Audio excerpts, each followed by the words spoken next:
aniga awoowayaashan dal xur ah oo fiican bay nooga tageen caruurteeni maanta luqadii bay ka sii dhumaysaa dhaqankii bay ka sii baxaysaa dal ma yaqaaniin maxay ahayd diin ma yaqaaniin waxaasoo dhan waxay u baahan yihiin inaan barne u baahan yihiin oo annagu aan ka shaqayno ma garat aad iyo aad baad u mahadsantahay adoo Itaaliya jooga dabcan fikirkaagana waa soo gudbis waxaan rajeynayaa inay kuwaana qaataan laynka kale ee telefoonka salaamu calaykum waraxmatullahi wabarakaatuh barnaamijka kooban ee ku saabsan dhaqan xumida oo aan ahayn mid aan wanaagsaneyn mar haddii la yidhahdo dhaqan xumo macnaheeda wax fiican maaha bulshada inteeda badanna maaha waa in kooban laakiin ka orod badan ama ka dheeraysa bulshada inteeda fiican laynka telefoonka salaamu calaykum waraxmatullahi wabarakaatuh وعليكم السلام ورحمة ها walaal codkaaga kor u qaad magacaygu waa Yuusuf Sheekh Maxamed oo jooga dalka Koonfurta Gacmadhiga aad baan ku salaamayaa adiga ها يوسف waa aad baad barnaamijyo badan igala qayb gashay codkaagana waa iga fog yahay soo dhawow aad iyo aad waa ku faraxsanahay barnaamijkan barnaamij aad muhiim u ah waaye aad ayaana kaaga mahad celinaynaa wacyigelinta ummadda Soomaaliyeed aad mar waliba mawduucyo fara badan aad soo qaadanayso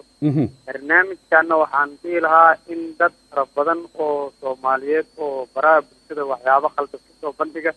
inay iyaguna fursad u helaan oo la wada hadlo oo doodo ay badnaato oo barnaamijyadan aad soo celisaan jeclaalaha maadaama maalmahan waxyaabo aanaan dhaqan u lahayn oo loo bixiyo baraan ama laga soo minguurinayo maadaama adduunyada ay isu furan tahay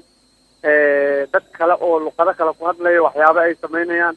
inta la soo minguuriyo Soomaalida loo soo baahiyo marka waxyaabo aad iyo aad u xun waaye waxaan jeclaan lahaa dadka inay helaan cid ay ku daydaan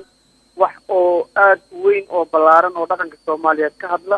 oo lagu dayda ayaa meesha ka maqnaa isleeyahay South Africa joogta dabcan Soomaali badan baa joogta dad Afrikaan ayaa u tagteen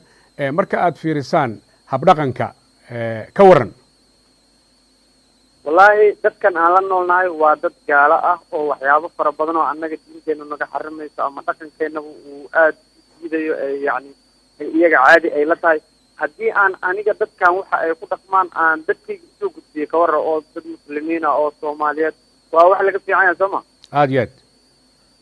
laakiin wixii wanaaga oo iyaga oo horumara oo adduunyada looga dayan karo in aan usoo gudbiyo dadkayga dabcan waa waajib laakiin waxyaabaha ay ku liitaan oo dhaqankooda oo dhaqanka gaalnimada inaan soo gudbiyo dabcan waa laga wanaagsan Yusuf aad u mahadsantahay adigoo jooga South Africa waa ku mahad celin laynka telefoonka salaamu calaykum waraxmatullahi wabarakaatuh وعليكم السلام ورحمة الله تعالى وبركاته aad baan kuu soo dhaweynaya walaal magacaaga halkaa joogtid وأنا walaal magacaygu waa Ciise waxaan joogaa Sweden aad iyo aad Ciise soo dhawow ka waran dhaqan xumida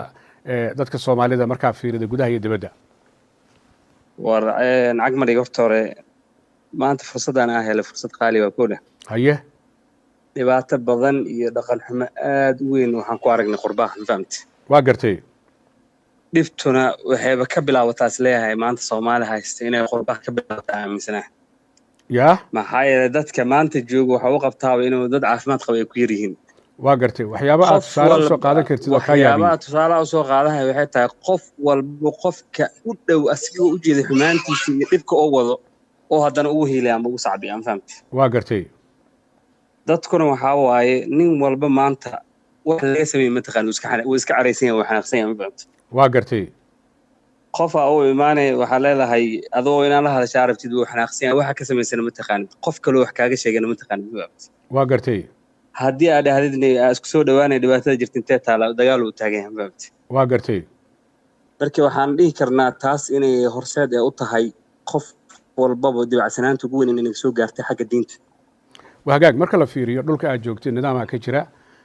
wadooyinka nidaama loo maraa anaga jidadkan taaganahay meeshii la marayay sidewalk la yiraahdo ama marshibiyadiga 5-5-7 dadkii marayay laamigii u degayaan meeshii baan xirannay lama socono xilliyada la yiraahdo unsocial hourska ama saacadaha aan banaanada laga sheekayn ayaan ka sheekaynaynaa iyadoo saqda dhexataan qaylinayna qoslaynaa wax tuuraynaa caagaga aan wax ka cabno biyaha ama kokolada ama kafeega jidkan ku tuuraynaa u gaar ma aha Sweden meel kasta oo Soomaaliya joogto waa arrintaas maxaa ugu wacan bay kula tahay horta dhibta ugu weyn waxay tahay Soomaalidu waxay tiraahdaa ratiga weyn meesha markan yarna durduro ku mara amba geela marka ku soo qaadan dhaqan xumada asaliyan waxaan dhihi karaa waxay ka bilaabatay dadka waaweyn ee bulshada inay indho noqdaan la rabay banaanka markay u soo baxaan tusaale ahaan anaga hadda waxaan sameynaa carruurta markay xagga kale ku dhilayaan anigana meeshaan ku cayaarnaa badanaa waxaan u badanahay inaan ciyaarno kubadda cagta kubadda markaa ciyaarayna marka waxaa jirto dadka waaweyn caadi dhaqan waxay u leeyihiin maanta dhan inay iscunaan ay qayliyaan ay cabaadaan yani si nidaam aysan u ciyaarn ciyaarta canuga